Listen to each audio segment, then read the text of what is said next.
Hola amigos and bienvenidos a Playa Norte, la Segunda Parte.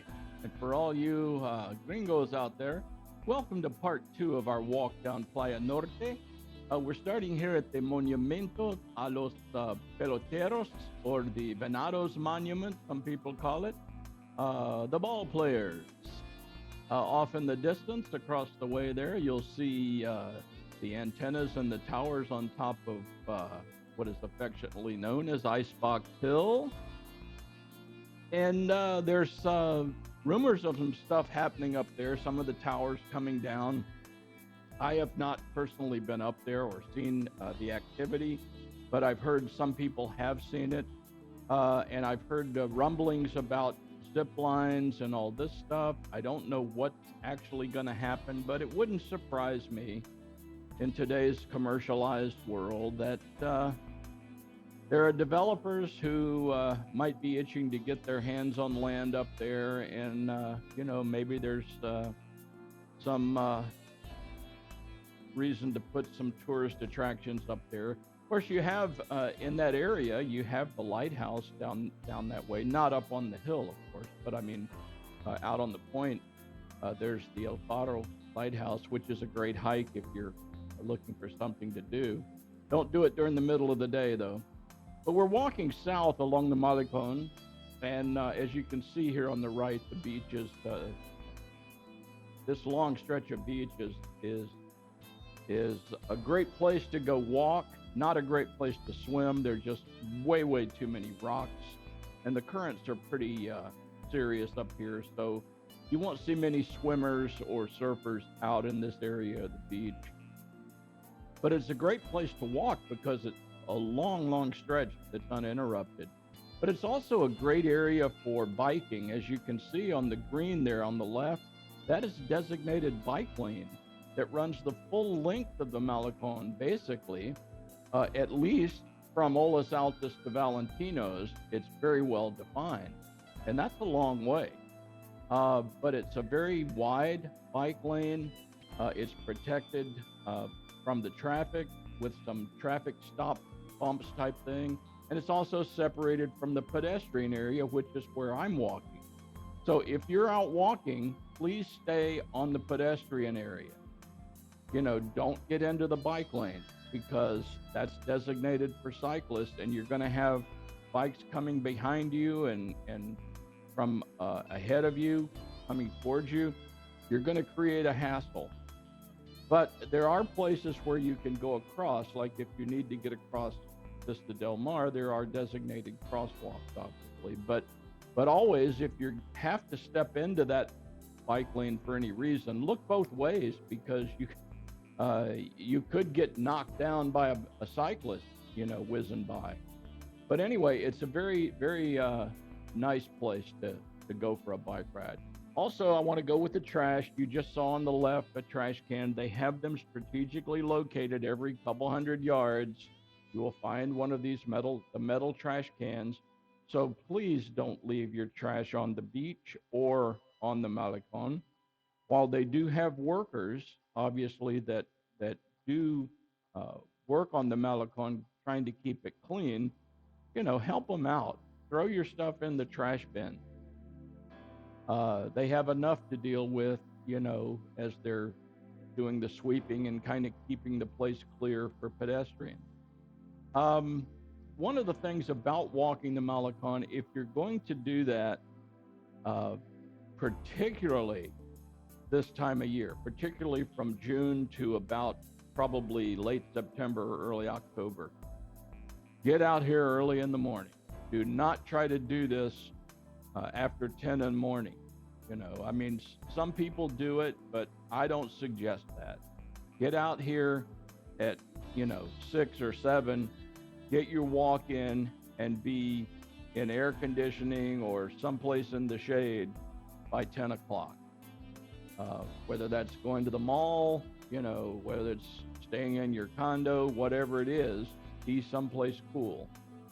Again, you can see down here the rocks as the waves are breaking on them. The tide's kind of coming in now, so a lot of the rock areas are sort of covered. So when you see that tide coming in, be real careful if you're trying to walk along in the water, because you will find rocks there.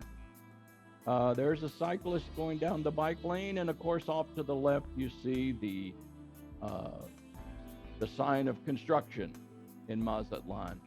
Being a beach area and a waterfront area like the Malecon is, you're going to see all sorts of construction going on, high-rise condos being put in the place of old hotels or old shopping areas. That's happening everywhere in the world, so it's not just here, but it's happening here just like it is everywhere else. Difference being is you can probably get a nice waterfront condo over here a whole lot cheaper than, well, I know a whole lot cheaper than in Southern California, but I think probably a whole lot cheaper than Southern Florida. And, with all the amenities and all that good stuff. But the Malecon is a great way to get exercise. As we get into probably our next video, this series is going to have to be either 3 or 4 parts, because I'm trying to keep them at 15 minutes or so, maybe under 15 minutes if possible. Because I know it's hard to sit down and watch a real long video. I have trouble doing it myself. But as we get into the area down around the Fisherman's Monument, and El Muchacho Alegre and all that area down there, you are going to see some areas with covered, I don't know how you would describe them, kind of like canvas covering, sort of like the airport in Denver. I think they sort of first started that with those types of almost like circus tent type thing. But there's an area there where they do early morning exercise, and they get out there at 6, 7 o'clock in the morning, and they'll go till about 9.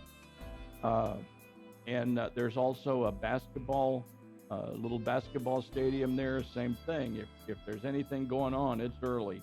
Now, in the winter, that changes a little bit. You can get out there during the day, because the temperature during the day is usually in the mid upper 70s, maybe the low 80s, and the humidity is not so bad. So you can actually get out and move around during the day. But this time of year, between now and October, you just don't want to be out here past 10 or 11 o'clock. Matter of fact, it's like 7:30 in the morning right now, and I'm soaked. I'm just sweating. Hopefully I'm not huffing and puffing. But anyway, there's beach access, as you can see, everywhere. We will also, I will say this, the Malecon here, you won't see shops and restaurants, whatever, on the Malecon here. Until you get sorted down to the Fisherman's Monument.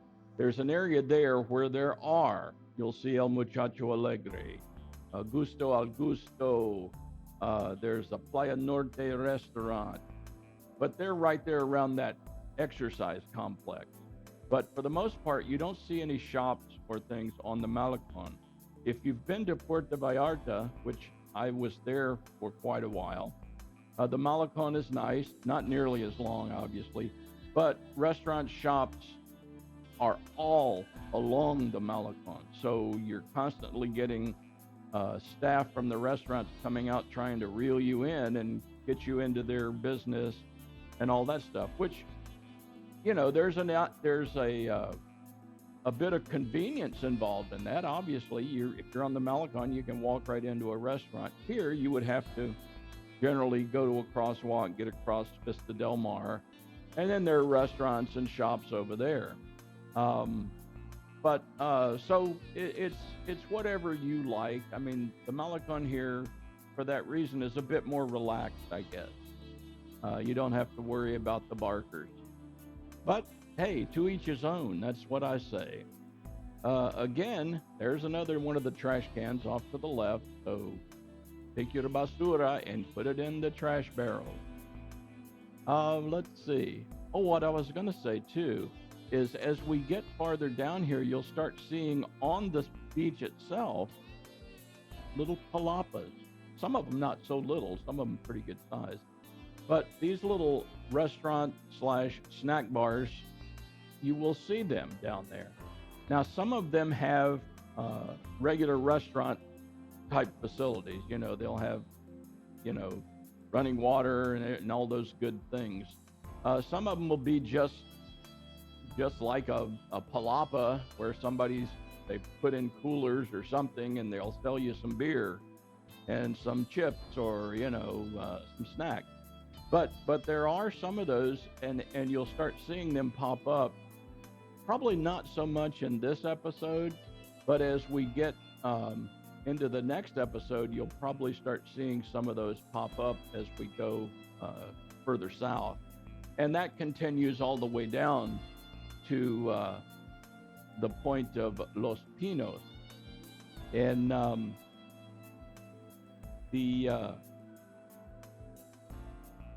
Los Pinos obviously is another sort of a beach area between Playa Norte and Olas Altas.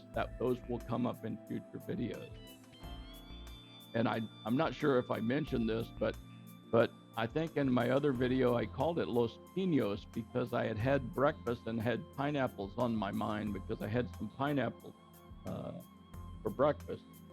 And I kept calling it Los Pinos, but Alma corrected me. She said, no, it's Los Pinos. Good point. And if you're a surfer, it's got a good point break. So we'll be covering that as well in a future video. But we're at a point right now where I'm going to start winding this episode down. There you see one of the little shades they have out here. They do have benches, and of course you can sit on the wall. But we're coming up on a place right now that over the last 10 years has become one of the most popular and most photographed places in the city of Mazatlan. If you look across the street, I'm going to try to focus in a little better on this. You'll see something that says Miramar. And there's the bike lane, of course, in front.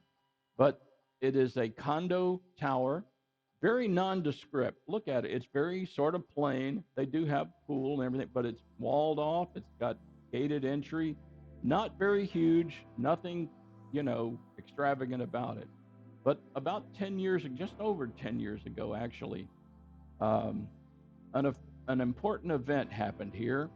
The head of the Sinaloa drug cartel, Joaquin El Chapo Guzman, brought his family down here to have sort of a quiet getaway at Mazatlan.